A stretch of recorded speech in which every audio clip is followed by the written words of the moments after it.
how to show you're playing Roblox on Discord. Hi guys, in today's episode, I'll be showing you the ways to display your status on Discord.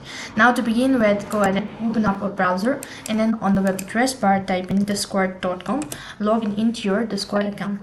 So if you're doing it from your mobile device as well, the procedure is going to remain the same. So click open Discord in your browser and then log into your Discord account by providing your following information, that is your phone number, email address, and a password. Logged in, go ahead and tap the gear icon from the left hand side corner of your screen. This is going to take you to the settings page. Here, scroll down a bit and you'll need to go ahead and select activity privacy and make sure that you've enabled display current activity as a status message. So by default, once you toggle the button, whatever you do on Discord will be displayed on your status automatically. You'll need to go ahead and open, and once you're logged in, you can also customize your status.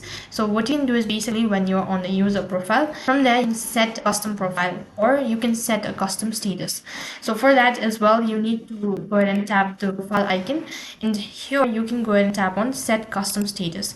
Once you do that, here you can go ahead and type in whatever you're playing. So let's say playing Roblox, and once done, you can also add a duration. So go ahead and duration. Here you can go ahead and add a status as well and click the save button. Once you've enabled this, your status will be displayed as playing Roblox. In this way, you can show you're playing Roblox on Discord. That's it for this video. I hope the video was helpful. Make sure to like, share, and subscribe to our channel. Thank you for watching. See you in the next video.